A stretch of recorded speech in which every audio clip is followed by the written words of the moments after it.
This is Pacifica Radio's Letters on Politics. On today's show, there's a time in the country where we basically said most people don't belong.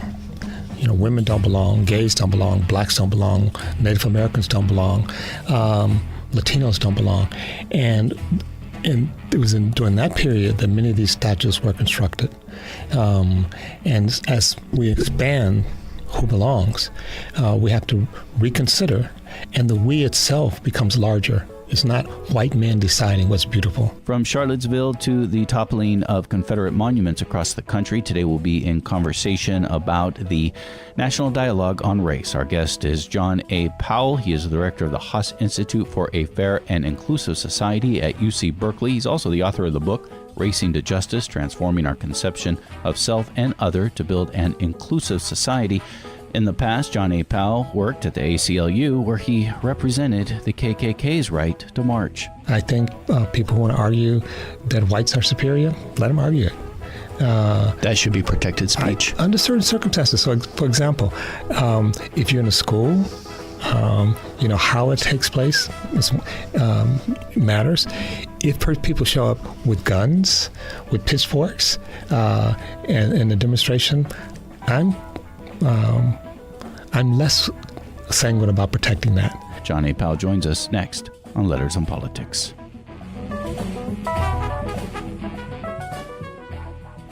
Good day and welcome to Letters on Politics. I'm Mitch Jeserich. This morning, President Donald Trump weighed in on the issue and controversy concerning the existence and potential removal of Confederate statues across the country. On Twitter, he said this, quote, "Sad to see the history and culture of our great country being ripped apart with the removal of our beautiful statues and monuments. You can't change history, but you can learn from it. Robert E. Lee, Stonewall Jackson, who's next? Washington, Jefferson, so foolish." Also, the beauty that is being taken out of our cities, towns, and parks will be greatly missed and never able to be comparably replaced. Again, that was Donald Trump this morning on Twitter. Well, today we are going to be in the conversation about the national dialogue concerning race and how events from Charlotte, really this week, Charlotte on, and the issue over these statues is perhaps affecting that dialogue. Joining me here in the studio is John A. Powell. John A. Powell is director of the Haas Institute for a Fair and Inclusive Society and professor of law, African American ethnic studies at the University of California, Berkeley. He holds the Robert D. Haas Chancellor's Chair in Equity and Inclusion, and he is the author of the book, Racing to Justice, Transforming Our Conceptions of Self and Other to Build an Inclusive Society. John A. Powell, it is my very good pleasure to welcome you back to our radio station. Good to be here. Sad to see the history and culture of our great country being ripped apart by the removal of these statues. What do you think? Well, I think what Trump is doing, pretty obviously, is aligning with the white supremacists and also giving them encouragement and cover. The statues that he's talking about are all statues that, in a sense, celebrate and memorializes white supremacy and slavery. And, there was Benedict Arnold. He's part of our history. We don't have a statue. No one's complaining that we don't have a statue of him. Societies are always growing, and, no one mourns the loss of Nazi symbols in Germany. That's certainly part of the history, and the history is not going to go away. But the symbols you put up, especially in public places, and how you use them, is more than just our history. It's actually endorsing, praising, as Trump says himself. He calls them beautiful. And there's a time in the country where we basically said most people don't belong. Women don't belong, gays don't belong, blacks don't belong, Native Americans don't belong, Latinos don't belong. And it was during that period that many of these statues were constructed. And as we expand who belongs, we have to reconsider, and the we itself becomes larger. It's not white men deciding what's beautiful. In the workplace, I'm old enough to remember that when women first started coming in the workplace, there were soft porn was a norm in the workplace. It was part of the workplace. And the guys objected to, well, this is the workplace. And if women are offended, they can put up soft porn of men, which is not an answer at all. So it's really disingenuous, and especially coming from the president. But to some extent, Trump has been this way. In his campaign, he was vile, he was mean-spirited, and in a sense, he's trying to now celebrate this. So, a young black child watching Stonewall Jackson is not a beautiful sight. For a Native American watching a hero, I went to Stanford. It used to be the Stanford Indians. That's right. And people objected to, why do we have to remove? It wasn't the Native Americans that made the Indian the mascot of Stanford. It was the largely privileged whites that decided to use the mascot, use Native American as an object. And some alumni still object to removing the mascot.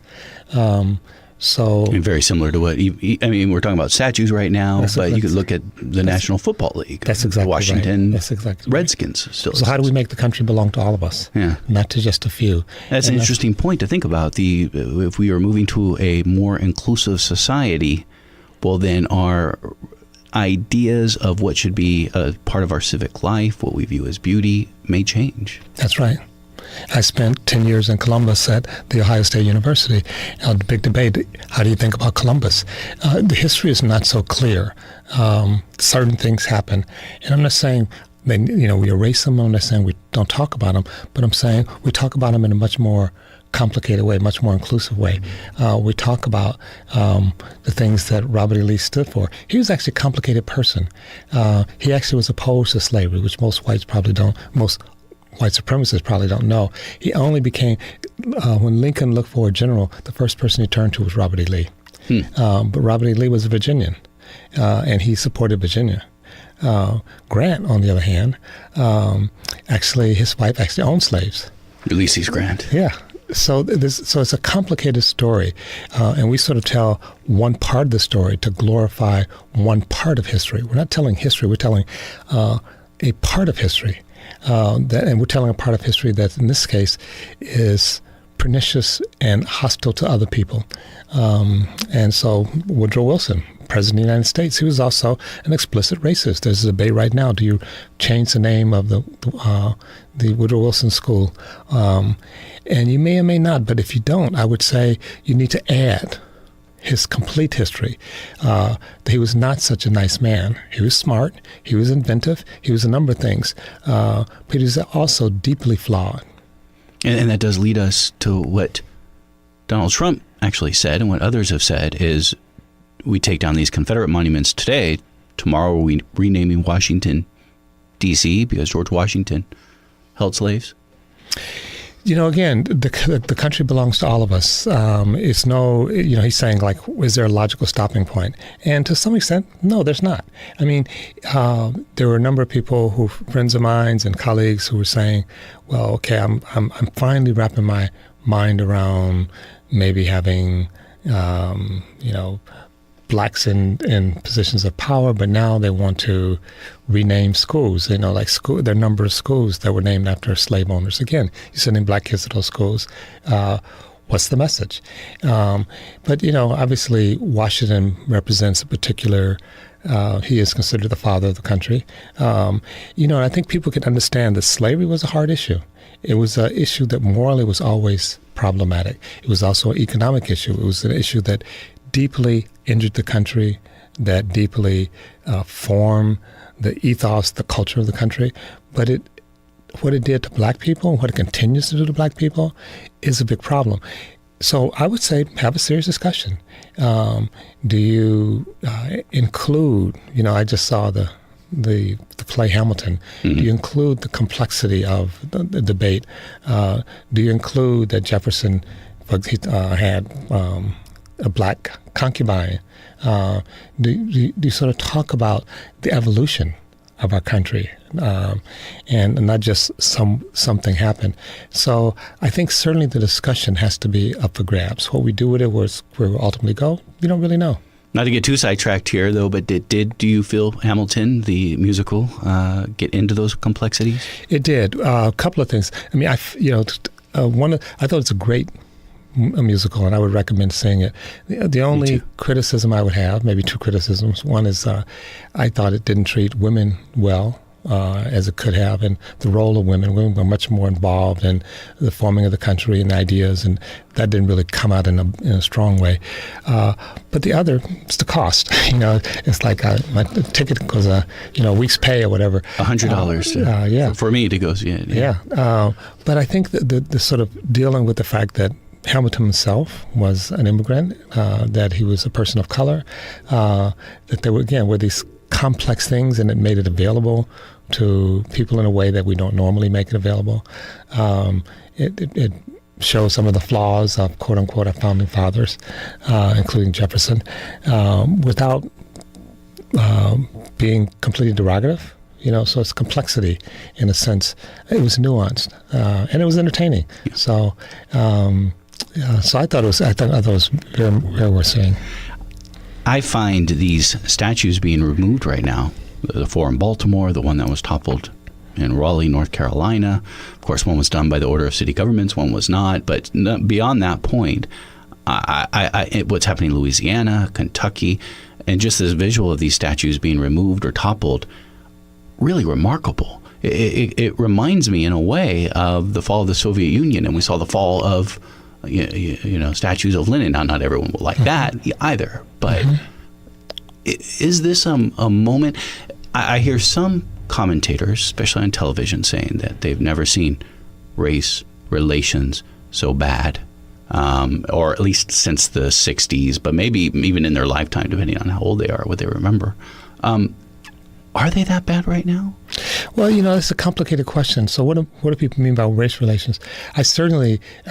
To have neo-Nazis and the Confederate sympathizers marching through the streets, to have people explicitly embracing white supremacy, that's bad. That's bad. It was bad in Germany, it was bad in Poland, it's bad here, and it's bad for the whole country. On the other hand, you have a lot of people, including a lot of whites, who are standing up against white supremacy. I think Baldwin says something like, to face a problem doesn't mean you'll solve it, but you can't solve any problem unless you face it. And the insidious nature of white supremacy, racism, and how it's structured into our society, we have a hard time discussing that. When Obama was elected, we were rushing toward the idea of post-racialism. And race is not just an idea, it's actually a structure. It affects our society, it affects our economy. And it's a chance, one more time, it's an opportunity to have a real discussion. Now, the issue is not going to go away, because what's happening in the country, at the height of the civil rights movement, the data was about how we keep data, that whites represented 90% of the country. That number's declining, and by some accounts, depending on how you count it, whites will be a minority in the middle of the century. That's creating a lot of anxiety, not just in the United States, all over the world, as in Europe, and not just with whites. It's just happening in India. So, it's like things are fraught, things are intense, things are dangerous. Are they bad or good? We just, saw a young woman lose her life. We saw, two police officers lose their lives. That's always a tragedy. But it's also an opportunity. And if we can really engage this as a real level, it would be amazing. The problem is the instrumentalities of government has been captured by white supremacists themselves. In the White House. So they will not lead us on this. But something is happening, and what I want to suggest is happening is that we are reconstructing identities in the country. We're really reconstructing the country. It's been going on for some time, but now it's actually more visible. There's emerging identities as we become more multiracial, multi-ethnic, multi-religion. We actually reconstruct identities. And it's happened before, right after the Civil War. It happened in the New Deal. And it's happening now. And what does that mean, reconstructing identities? Well, think about it. Our identities are social, and they're constructed. So when France became a country, most people who lived there couldn't speak French. They didn't identify as being French. Now, you go to France, everybody there pretty much can speak French and identify. How did that happen? There was a period of time when, before World War II, the idea of white supremacy was not controversial. Most white Americans, and I would even say non-white Americans, assume the supremacy of whiteness.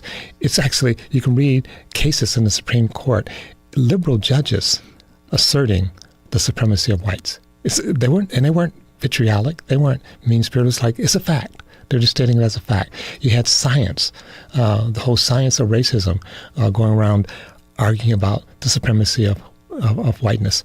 You still have some of that. It hasn't all gone away. I was a runner in high school. There are all these studies I ran long distance. There are all these studies as to why blacks could not run long distance. There was science. They talked about the muscles twitching fast so blacks could run fast, be sprinters, but they couldn't run long distance. And then all of a sudden the Kenyans happened and sort of blew that out the water. So what I'm saying is that our identities, both as our racial identities and national identities, are being changed. What it meant to be white before World War II was very different than what it means to be white today. Most whites had a very, very strong ethnic identity. And so if someone said, you'd say, I'm Polish American or I'm German American. And if a German American and Polish American married each other, it was a big deal. Right. People had separate neighborhoods, had separate schools, had separate churches, and that went away. And the not going away, it created the modern white identity. That's actually being contested and reformulated now. What it means to be white, and what it means to be black, and what it means to be, the word Asian was not even popular in our lexicon before 1960. You were Chinese American, you were Japanese American, Asian just was, and now people actually identify as Asian. And some people argue that we're actually having a cosmopolitan national identity, that if you think of BritX, that the people who wanted to stay in the EU identified as being European. The people who want to leave strongly identified as being nationalistic British. So that's happening to us too. So our identities are being reconstructed. And the question is, can we construct an identity that really is inclusive, that really is fluid, that allows us to sort of see ourselves in the other? Again, we are in conversation with John A. Powell, Director of the Haas Institute for a Fair and Inclusive Society and Professor of Law, African American and Ethnic Studies at the University of California, Berkeley, author of the book, Racing to Justice, Transforming Our Conception of Self and Other to Build an Inclusive Society.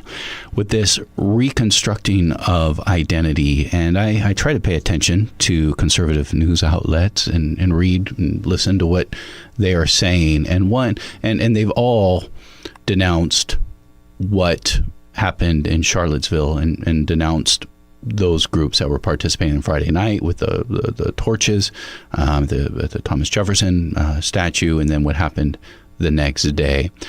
When they explain what's going on, I hear a couple of things. One, that this is actually, and I think this is connected to this idea of reconstructing identity. They say that this is a product of what they call identity politics, of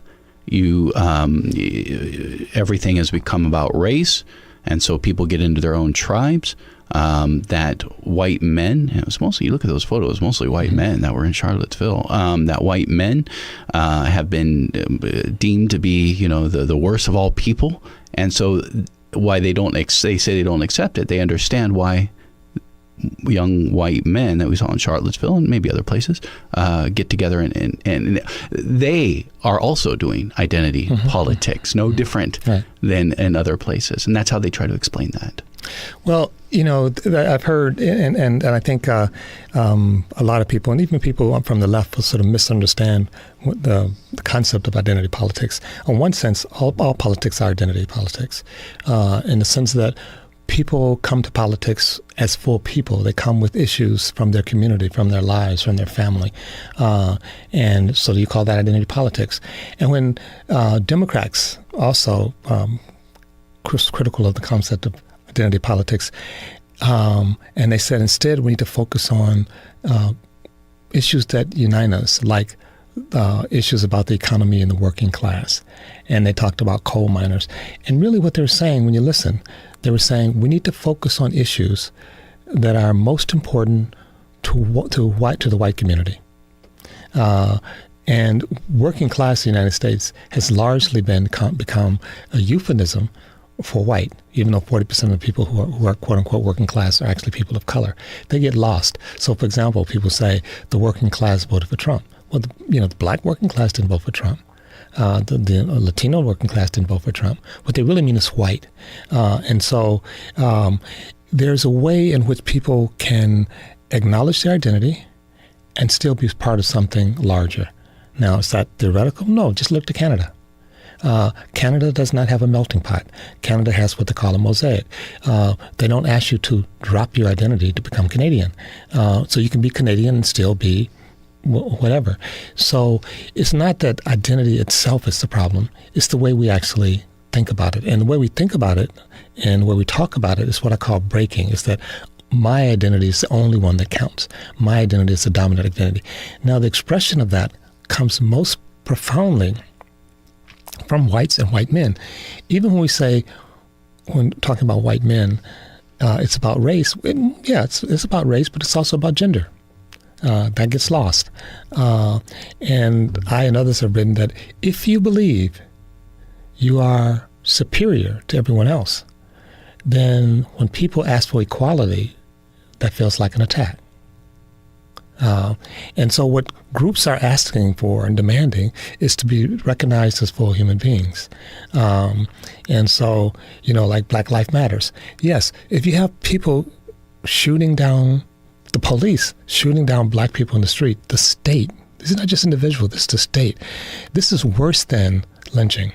Because lynching, at least some of the times it was the state, but sometimes it was the individual, sometimes it was the Klan. Here we have the state engaging in very disturbing behavior toward the black community. Now, should the black community respond to that? Of course they should. And the white community should as well. But for many people to get confused and say, well, what about white lives? And, I wrote something and I said, we have a thing called hate crime. The idea of hate crime is that if you commit a crime towards someone because of their identity, there's something especially pernicious about it. So it's not just that blacks are being killed by the police. What Black Lives Matters assert, and I think there's a lot of reason to believe they're accurate, is that people are being killed because they're black. Now, yes, some white people get killed by the police too, but not because they're white. So we're really talking about hate crime. Or if you say to someone, you don't belong here and you can't use the bathroom because of your gender, because of your sexuality, you're attacking people based on their identity, and then you say they can't respond based on their identity. So the issue is not identity per se. The issue is, can we build what I call, there are two different ways to respond to growing complexity and growing diversity in society. One of them is called breaking, which is what you described as tribal, that everyone sort of pulls back into their own identity, whatever that is, and disparage every other identity. And I think that's coming largely from the right, but there's also expressions of it on the left. The other one is bridging, which is that we recognize we have differences, but we bridge, we actually share our suffering, our story, and more importantly, our future. Both of those possibilities are there. What's not possible and not desirable is to supposedly wash people out. So we're not going to pay attention to identity at all. We're going to just have these universal issues. We're going to be colorblind. We're going to be identity blind. And so don't talk about being a Catholic, or don't talk about being black, or don't talk about being gay. Who decided that? So the last thing I'll say on this is that there are a lot of false equivalents. So Trump talks about the alt-left and the alt-right. They're not the same. People marching for, fighting for, organizing for inclusion, for humanity, for life, for the planet, are not the same as people who are organizing for exclusion, organizing for death, organizing for just to keep people out. They're both organizing. Hopefully, organize on the quote unquote the left as well. But to organize for love is not the same as organize for hate. And so identity politics per se is not the problem. And I think many people, including the Democrats, misunderstand and miss an opportunity when they basically say, you can come into the group, but the cost of the ticket is, don't remind us that you're black. Don't remind us that you're gay. Don't remind us that, you're from a different country or you have a different religion. And that's too high of a cost. What do you think about those young men that you see in the video and photos from Charlottesville who were there as white nationalists, fascist Nazis, whatever you want to call them? Maybe we even talk about those terms, the way you think about those as well. But what do you think about those young men? Many of them are young, early 20s, perhaps in school. Some of them who have been outed since on social media, are trying to say, well, that, you got me wrong. Right. What do you think about those kids? Well, to be candid, they are young. I would not call them kids. Yeah. And what I think initially, I think about Nazism. I think about Germany's and Hitler's reaching out to young people, and including kids, real kids, in 12, 13 years old. I think about the false assumption that the issue of white supremacy, racism, hate is a problem of the older generation. It's the possibility is there in any generation. We have the possibility of loving. We have the possibility of hating. How we organize, how we talk about it, the stories we tell. Hate is an interesting concept. Part of hate is that it's a belief that someone else's existence is a threat to my existence, and so I have to either contain or destroy them in order for me to feel safe. And that's what, in a sense, comes from white supremacy. The very notion that I'm supreme means that anyone who challenges that, blacks in the United States, Chinese in China, become a problem. And oftentimes in the discussion around race, there's an assumption that we have deep values that are the same, that we have a shared humanity. But we may have some differences, we may have some disagreements, but we're trying to get to something that we agree on. They feel like they're being erased. I mean, we heard it in their chant, "You will not replace us." Well, in a sense, they are. I mean, hopefully they are. I mean, in the sense that if we're trying to erase white supremacy, yes. Are we trying to erase male supremacy? Yes. Are we trying to erase, Christian supremacy? Yes. Because the very notion of supremacy means that no one else fully counts. But we're not saying we're trying to erase your humanity. We're trying to erase the assumption that you are better than anybody else, and that this country belongs to you. No. So we're not saying lock them up. We're not saying they don't have a place, but their place is a place among equals. And that is what this country, in its flawed, clumsy way, really represent. That's what the Declaration was about a concept where people could be equal. Men started off, and obviously slavery and all that, but the long history, which Obama talked about, the imperfect history, is to move toward inclusion. And for those who say, yes, we're trying to erase Nazism. Yes, we're trying to erase, genocidal activities. So, you don't have a right.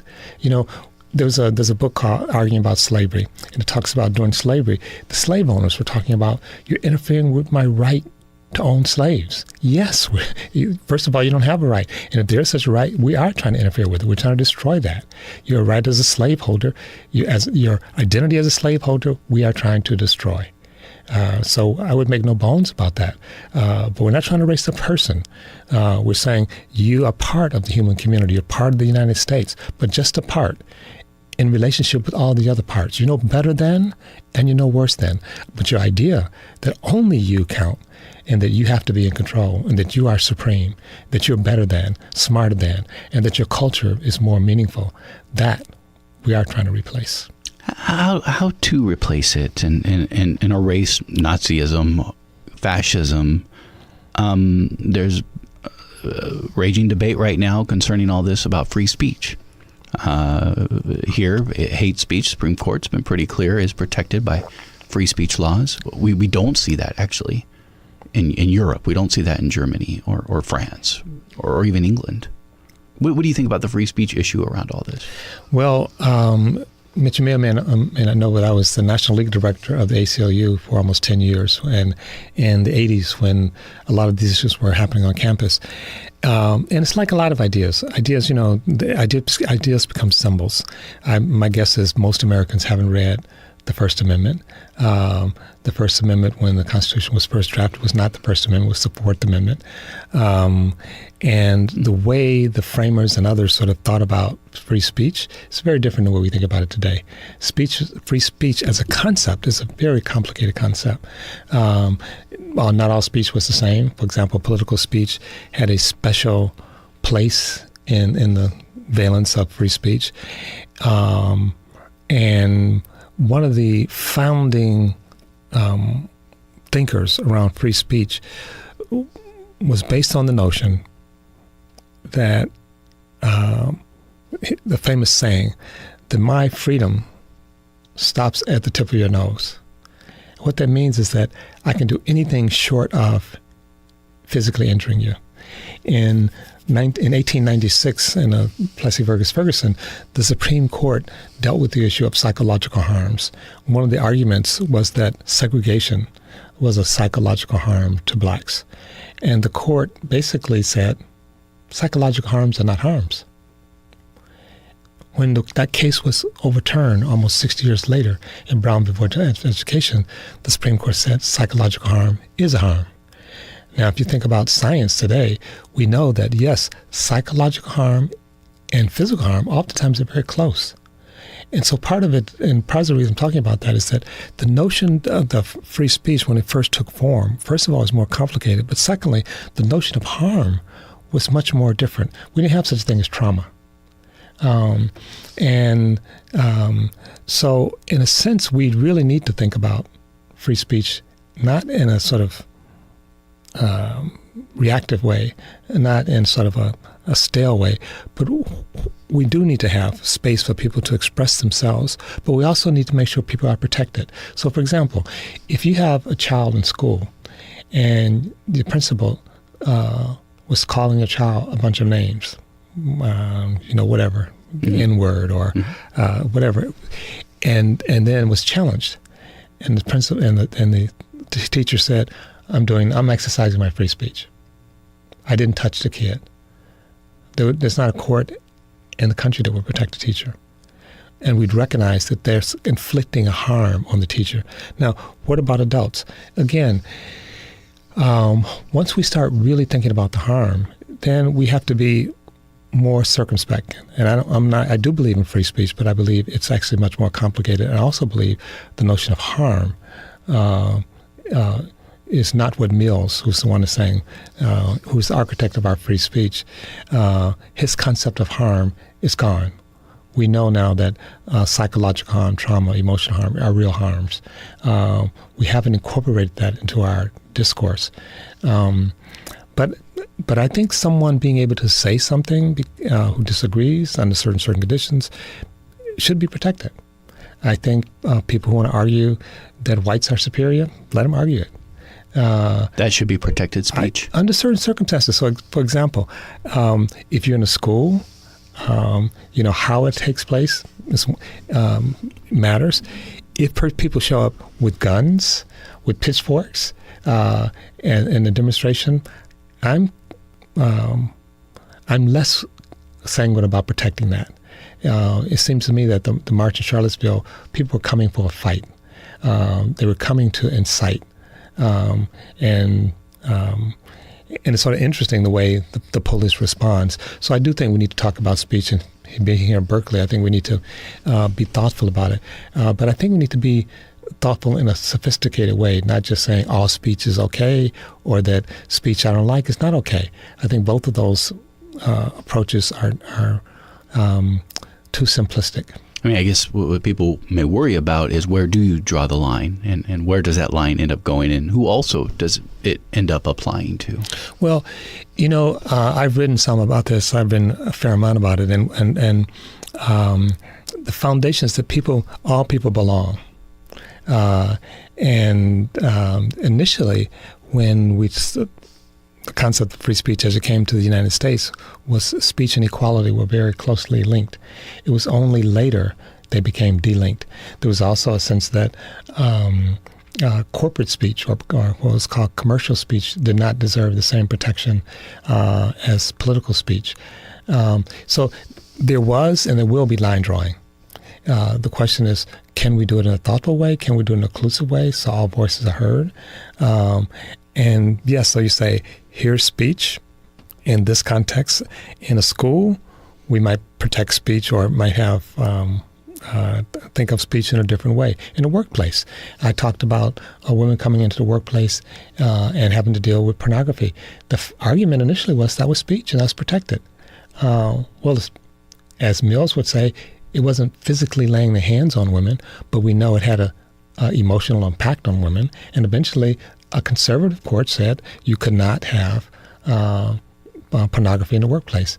They talked about a hostile work environment. What was hostile about it? What was hostile about it was the negative messages that were constantly being sent to women. This was Rehnquist, who was a conservative Republican Supreme Court Justice, Chief Justice, who penned that opinion. So once you recognize that there are indeed injuries, and I was at the ACLU and I said, after that case, there was an issue as, do we extend that to race? And initially, the ACLU said no. They said because it's protected speech. And I said, what's the difference between a hostile workplace directed toward women and a hostile workplace directed toward blacks, men and women? And eventually, the ACLU relented on that, and eventually the courts did as well. You can extend that. What's a hostile place based on someone's sexuality? And it doesn't mean that you can't have a discussion, but it might not be in the workplace. It might be in a certain environment. And, so I don't think we've thought it through. And I know at Berkeley, when school come back in session, we're going to have a panel on that. But I think it takes more than one conversation, and just saying free speech is not in and of itself. What would you think of the ACLU representing the protesters in Charlottesville to be able to have that rally? And in general, they've represented the KKK and being able to have a march. Again, it's complex, and just truth be told, I've actually represented the Klan myself. You have? Yes, and I'm African American, for those on the radio who can't see me. But it's under certain conditions. So I think that, yes, people have a right to express themselves under certain conditions. But like I said, showing up at a rally, arming themselves with pitchforks and guns, you're not, and where the rally takes place. So one of the big issues in the ACLU was the Skokie, where the neo-Nazis wanted to march in a Jewish community where there were Holocaust survivors. Is that free speech? Well, it's speech, but it also was calculated to injure. We want to show pictures and symbols to re-traumatize you. And whether the people marching was aware of that or not is beside the point. Once we recognize that the Jewish Holocaust survivors had a high risk of being traumatized, and it's not as simple enough saying, well, turn away, don't look, cover your ears, go in a hole. So you might say they can march, but can they march in the middle of the Jewish community? You might say no. So where they march, how they march, and how they communicate is as important as to what they communicate. So yes, I think Nazis, neo-Nazis have a right to speak. I think, and even to march. But I think where and how, and court tries to deal with talk about time, place, and manner, is a different question. And to me, in Charlottesville, I think they, from my perspective, I don't know all the facts, but they may have crossed the line. And again, it seems to me they were there to incite a riot. That's what they wanted to do. That's what they came to do. That's what they're expecting to do. And that's one of the reasons they picked the location they picked. And I think we don't have to be complicit with that. Again, John A. Powell is director of the Haas Institute for a Fair and Inclusive Society and professor of law, African American Ethnic Studies at the University of California, Berkeley, author of the book Racing to Justice, Transforming Our Conceptions of Self and Other to Build an Inclusive Society. Professor Powell, in our few remaining minutes here together, I do want to ask you, I do want to know a little bit more about your representing the KKK. Well, a couple of things. I believe in free speech. I believe in a society. I believe that actually critically thinking matters, and I think people should have a right to express themselves, but I don't think people have a right to injure other people. And sometimes it's hard to sort of hold that tension. It's like I think a lot of the ways that one of the ways we conceptualize rights and speech, as an example, is individual right.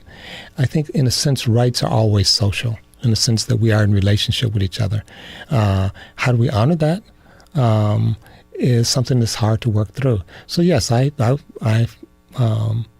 say again that yes, I believe the Klan and the Nazis have a right to express themselves, and not so much just because of them, but because of us.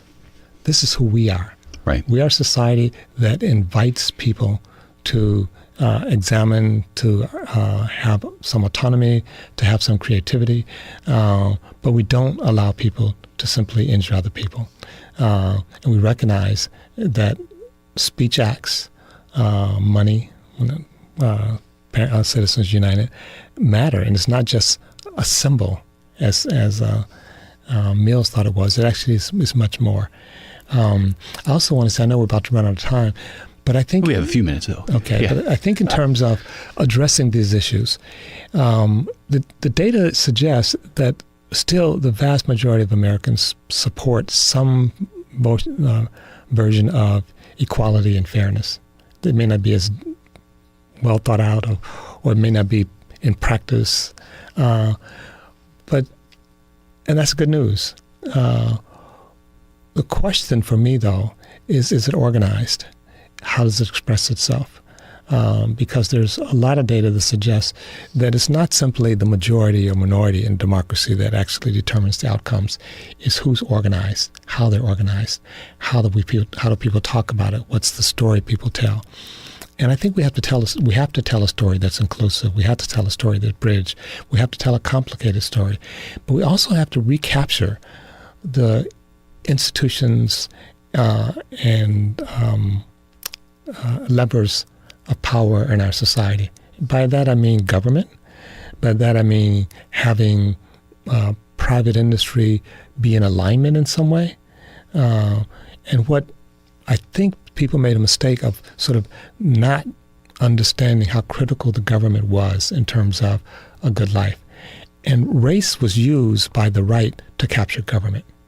They attacked government even as they recaptured it. It's remarkable. And so Trump represents the apex of that, and that's one of the things that's different. We have Republican House, Senate, President, Supreme Court, and Republicans since the 1960s have softly aligned themselves with white nationalists. What Trump represents is a break and a hard alignment with white nationalists. And we got to call them out on that. We need the Republican Party of the early 60s or Lincoln. This Republican Party is ambivalent about really engaging in a fair and inclusive society. And people forget, King was a Republican. Martin Luther King. I mean, there's a time... Well, was he? I asked Claiborne Carson that, and he said there was no proof for that. Well, his that's it. So this is the thing. I mean, at Stanford. I know. But there's a lot of indication that he was, but it also shouldn't be surprising, because remember, living in the South, living in Georgia, the Democrats, the Dixiecrats, were horrendous. They were the Klan, right. And the Republicans. Nixon was as good on race in 1960 when he ran for president as Kennedy. It was only afterwards that the Republicans, in their Southern strategy, aligned themselves with white supremacists. And so what it meant to be Rockefeller, the Rockefeller Republicans today would be liberal Democrats. Right. So it means something different. But can Republican parties reclaim their notion of a fair, inclusive society, not just serving big business, and certainly not just serving whites? So anyway, I think that there's some big issues, and as we move to the future, can we make space for this new identity that's emerging? Can we bridge? And can we create structures and institutions and organizations to implement what we really believe in? Is this conflict unavoidable in this changing landscape? I think for the short time, the answer is yes, it's unavoidable. I think it can be managed in a different way. And I think one of the things we have to do, those of us who believe in a fair, inclusive society, those of us who believe in inclusion and equality, we have to be vigilant, we have to be organized, we have to capture these instruments of government and make them work for us. But we also have to protect each other and society.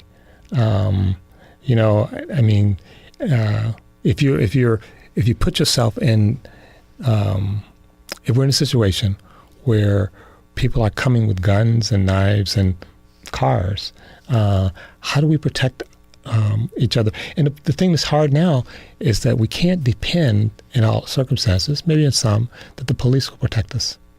That's part of being captured by the instruments of power in society, is that ideally the police would be there to protect all the demonstrators.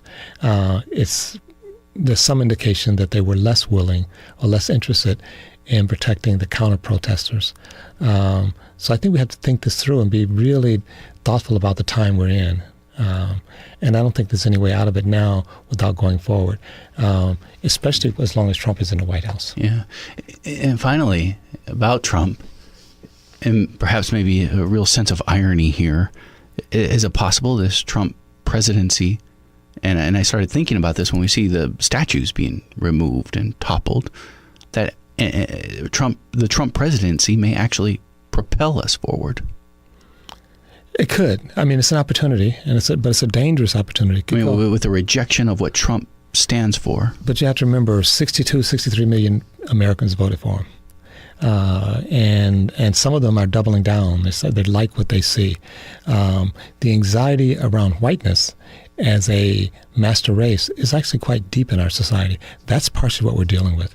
And we need a new kind of whiteness. We need a whiteness that actually is in relationship with others, that doesn't need to control, that doesn't need to dominate. And I think a lot of whites actually are expressing that already, but it needs to be done in a much more sophisticated way. We need bridging between races, but at the same time, you have this reactive thing of, we still have segregated schools, segregated neighborhoods, segregated churches. The most segregated school system in the United States is not in Alabama, it's in New York. This is among liberals.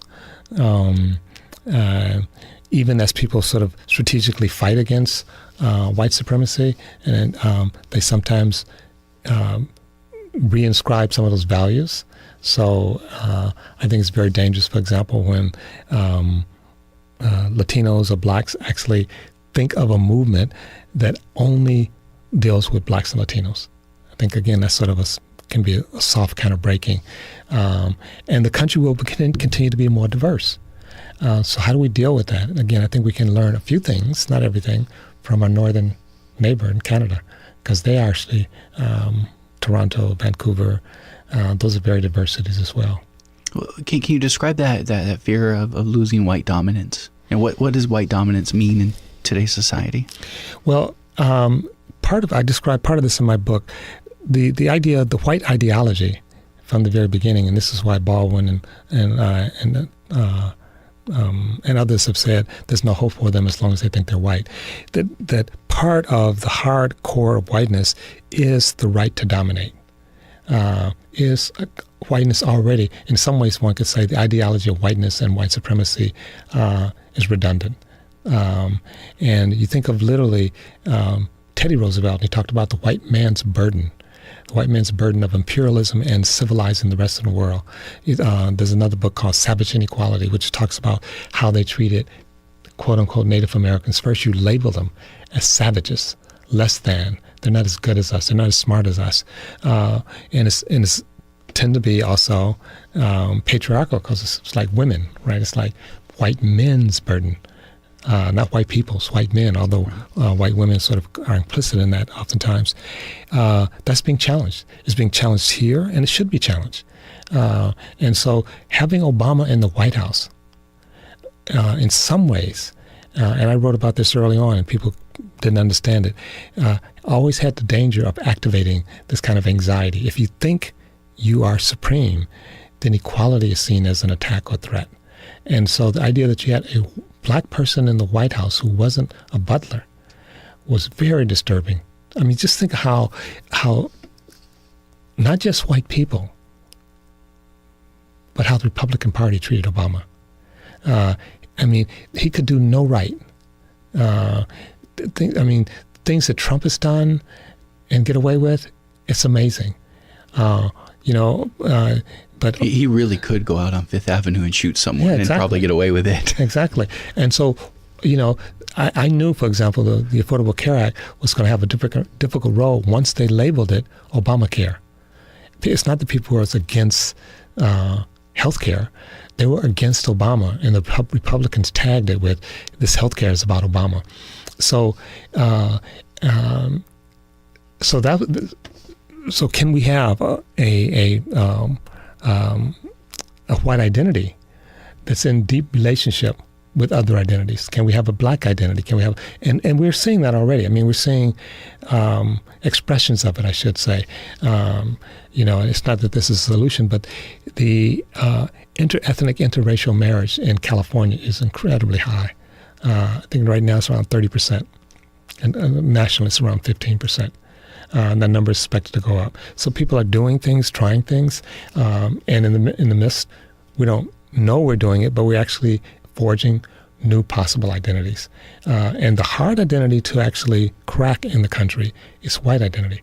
So people to stop thinking that, so when Trump says, let's make America great again, he's really saying, let's make America white again. And so this imagined time when white people were in control. And Jeff Chang, when he says, who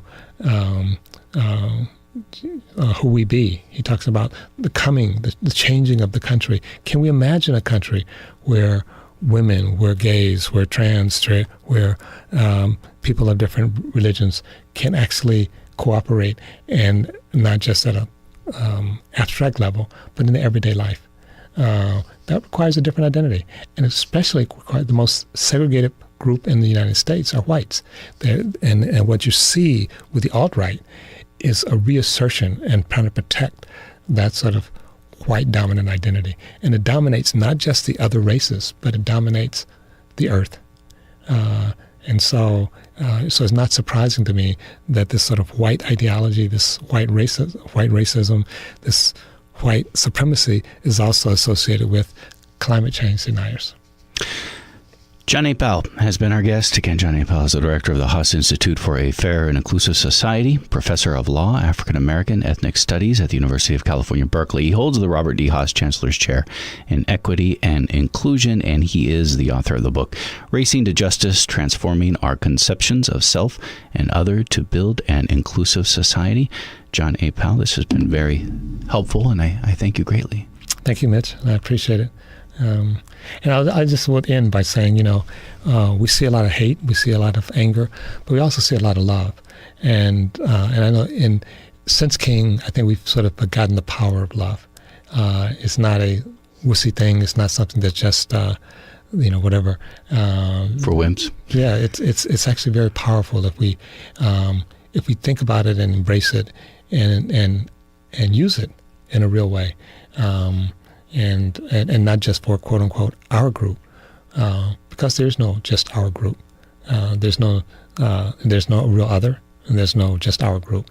And part of it is the fluidity to actually not just believe that, but to actually live that and reflect it in our policies and values. John A. Powell, thank you again. Thank you, Mitch. And that does it for Letters in Politics. The show is produced by Deanna Martinez. Kristen Thomas is the engineer. You can find our archives at kpfa.org. I'm Mitch Jeserich. Thanks for listening.